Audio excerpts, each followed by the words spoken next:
മാഷിന്റെ കുഞ്ഞിപ്പെണ്ണ്. രചന റഫ്ന. അവതരണം സൽസാമുസ്തു.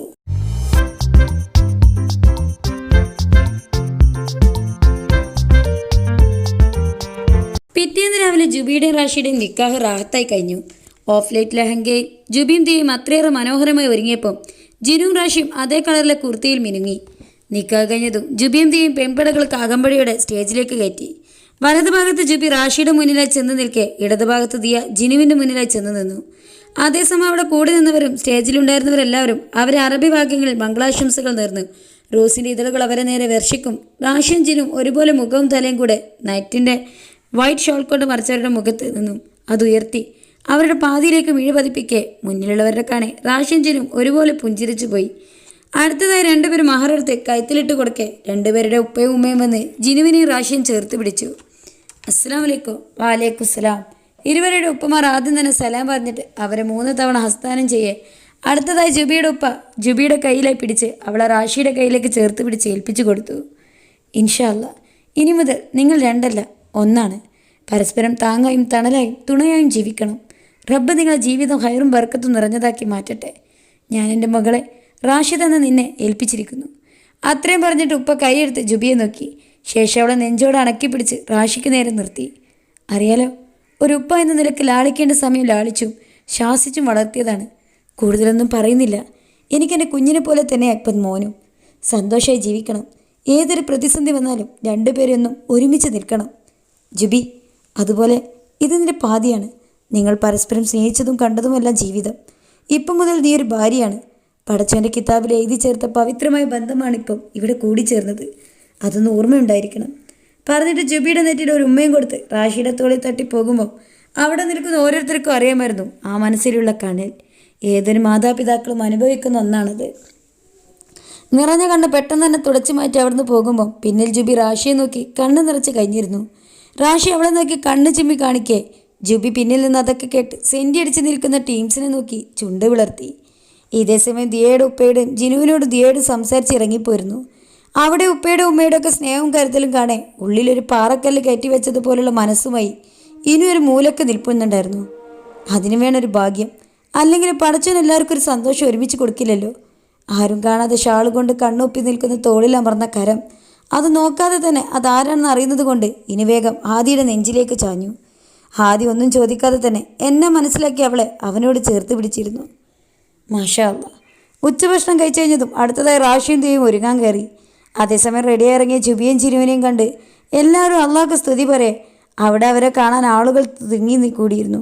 Heavy work വരുന്ന നേവി ബ്ലൂ ഡാർക്ക് റോസ് ലെഹങ്കയായിരുന്നു ജുബിയുടെ വേഷം.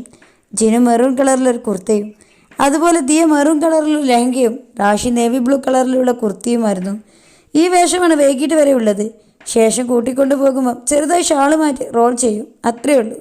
എല്ലാവരും ഇങ്ങനെ അങ്ങോട്ട് വന്ന ജുബിയും ദിയയും നോക്കാൻ തിരക്ക് വെക്കുന്ന സമയത്താണ് പെട്ടെന്ന് ഹാളിലെ ലൈറ്റ് ഓഫായത്. അതുവരെ ചിരിയോടെ നിന്ന ജുബിയുടെ മുഖം പെട്ടെന്ന് മങ്ങിയതും കൈകൾ റാഷിയുടെ തോളിൽ അമർന്നതും എല്ലാം ഓരോ കാണുന്നുണ്ടായിരുന്നു. ഒരൊറ്റ സെക്കൻഡ് കൊണ്ടെന്ന പോലെ പെട്ടെന്ന് അവിടെ മുഴുവൻ മങ്ങിയ ലൈറ്റ് നിറഞ്ഞതോടൊപ്പം സ്റ്റേജിൻ്റെ ഇരുവശത്തുള്ള സ്റ്റെപ്പിലേക്കും ലൈറ്റ് ഫോക്കസായി. അതേസമയം എവിടുന്ന് ആരുടെ 2 കയ്യടി ഉച്ചത്തിലുയരെ പെട്ടെന്നായിരുന്നു എല്ലാവരും ഞെട്ടിപ്പിച്ചുകൊണ്ട് ഇരുഭാഗത്തുനിന്ന് കുറച്ച് പേർ മുന്നിലേക്ക് വന്നത്. അതേസമയം അവിടെ മ്യൂസിക് ഓണായിരുന്നു. ലൈറ്റ് പിങ്ക് കളറിൽ ത്രെഡ് സ്റ്റോൺ പലാസ പാൻറ്റും അതിലെ ഹാഫ് സ്ലീവുള്ള അതേ കളറിൽ അല്പം വിടർന്ന ടോപ്പും കൈത്തിലൂടെ നേരിയ ഷാളിട്ട് സ്റ്റേജിലേക്ക് കയറിയവർ അവിടെയുള്ളവരെ ഞെട്ടിപ്പിക്കും വിധമാണ് ഡാൻസ് ചെയ്തത്. ജുബിയുടെ മുന്നിലായി ഷിഫയും പൊടിയും ഇനുവും ചെന്ന് ഡാൻസ് ചെയ്യുമ്പോൾ ദിയയുടെ മുന്നിലായി ലച്ചുവും ദിയയും 2 ഫ്രണ്ട്സും ഉണ്ടായിരുന്നു. അവർ 6 പേരും കൂടെ തലങ്ങും വിലങ്ങുമായി പലതരം സ്റ്റെപ്പ് വെച്ച് തിമിർത്ത് കളിക്കുമ്പോൾ ജുബി വാപ്പൊത്തി മുന്നിലിരിക്കുന്ന അഞ്ജുവിനെ കളിയാക്കുകയായിരുന്നു. അഞ്ചു കെട്ടിയ പൂവൊക്കെ വെച്ച് അരുൺ എറിഞ്ഞും തള്ളിയും പ്രതിഷേധം നടത്തുന്നുണ്ട്. അരുണാണ് അവളെ കയ്യിൽ നിന്ന് പിടിവിടാതെ എല്ലാ സമയവും കൂടെ തന്നെ ഉണ്ട്. അങ്ങനെ പാട്ട് നിന്നതും അടിപൊളി ഡാൻസ് കഴിഞ്ഞെന്ന് കരുതുന്ന എല്ലാവരും ആർത്ത് സന്തോഷിച്ചുകൊണ്ടാണ് അഞ്ജുവിൻ്റെ കവളിൽ ഒരു ഉമ്മയും കൊടുത്തുകൊണ്ട് അരുൺ സ്റ്റേജിലേക്ക് ഓടിപ്പോയത്. പിന്നാലെ ആദ്യം അവനും കൂടെ എത്തിച്ചേരെ ഇത്തവണ പെൺപുലികളെ കടത്തി വെട്ടിക്കൊണ്ടാണ് ആൺപിള്ളേരെ തകർത്താടിയത്. ഡാൻസ് കഴിഞ്ഞതും പിന്നെ എല്ലാവരും ചേർന്ന് ഫോട്ടോഷൂട്ടായി. വൈകിട്ട് ദിയയും ജൂബിയും കരഞ്ഞിട്ട് ആകെ കൂടെ എല്ലാവരെയും സങ്കടത്തിലാക്കിയെങ്കിലും കാറിൽ കയറി വീട്ടിലെത്തിയതും 2 പേരും ഫുൾ ഓണായി. അവർ പ്രണയിച്ച സ്വപ്നം കണ്ട ആളുടെ കൂടെയുള്ള ജീവിതമാണ്. അതിൽ സന്തോഷമല്ലാതെ മറ്റെന്ത് വികാരം ജനിക്കാനാണ്. രാത്രി ഫംഗ്ഷൻ കൂടെ കഴിഞ്ഞതും എല്ലാവരും പോയി തുടങ്ങി. ദിയ ജുബി എന്നാൽ ഞങ്ങൾ ഇറങ്ങട്ടെ. അഞ്ജുനെയും കൊണ്ട് അടുത്തേക്ക് വന്ന് അരുൺ ചോദിക്കെ ദിയ തലയാട്ടി. ജുബി അപ്പം തന്നെ അഞ്ജുനെ പിടിച്ചു വെച്ച് അരുണിനെ നോക്കി ചിരിച്ചു കാട്ടി. അതെ, ഈ നിധിയെ ഇപ്പം തരാമോ? പേടിക്കണ്ട, സുരക്ഷിതമായി തന്നേക്കാം. അഞ്ജുനെയും കൂട്ടി പോകുമ്പോൾ ജുബി അരുണിനോടായി പറഞ്ഞു. എന്താടാ? അരുണിൻ്റെ ചിരി കണ്ട റാഷി അവനെ തള്ളി ചോദിക്കേ അവനും ആദ്യം കൂടെ റാഷിയോട് ഓരോന്ന് പറഞ്ഞത് കളിയാക്കി ചിരിക്കാനായി. പ്രായം വെച്ച് ബുദ്ധി അളക്കരുത്, എനിക്ക് നിന്നോട് അത്രേ പറയാനുള്ളൂ. ഡാ റാഷി, കല്യാണം കഴിഞ്ഞെന്ന് കരുതിയേ ഇനി അവളെ വീട്ടിൽ ഇരുത്താന്നൊന്നും പറഞ്ഞേക്കല്ലേ. അല്ലേ വല്ല ദുർബല നിമിഷത്തിൽ നീ എങ്ങാനും വാക്ക് കൊടുത്തു പോയാ പിന്നെ അവൾ ആ ഭാഗത്ത് കണി കാണാൻ കിട്ടില്ല. ബി കെയർഫുൾ എല്ലാത്തിനും. അപ്പോൾ best wishes matcha. Wish happy and കച്ചറ പിച്ചറ മാരീഡ് ലൈഫ്. നീയൊക്കെ കൂടെ എന്നെ പോടാ വിട്ടോ 3 പൈക്ക് മനുഷ്യനെ പേടിപ്പിക്കാൻ. റാഷി അവന്മാരെ നോക്കിയ കണ്ണീരിട്ടെങ്കിലും എവിടെ കിട്ടിയ അവസരം 100 മുതലാക്കിക്കൊണ്ടാണ് 3 അവസാന സ്ഥലം കാലിയാക്കിയത്. അഞ്ജുവിന് ടാറ്റ കൊടുത്ത് ഇലിയോടെ അടുത്തുനിന്ന് വരുന്നോടെ റാഷി ശരിക്കൊന്ന് നോക്കി. നല്ല ഐഡിയ ചോദിക്കാൻ പോയതായിരിക്കോ? ഏയ്, അഞ്ജുവിന് എനിക്ക് ദോഷം വരുന്നതൊന്നും പറഞ്ഞു കൊടുക്കില്ല. പിന്നെന്താവും? റാഷി ഒരു ഭാഗത്തുനിന്ന് ആലോചിക്കും. അപ്പുറത്തെ ജുബി കയ്യിലെ ഫോണിൽ സമയം നോക്കി ആരെയോ കാത്തുന്ന പോലെ ചുറ്റും നോക്കുകയായിരുന്നു. തുടരും. ആരെയാണ് അവൾ നോക്കുന്നതെന്ന് അറിയാനായി ചാനൽ സബ്സ്ക്രൈബ് ചെയ്ത് തൊട്ടപ്പുറത്തുള്ള ബെല്ലൈക്കൺ കൊണ്ട് പ്രസ് ചെയ്ത് കാത്തിരിക്കുക. Bye bye.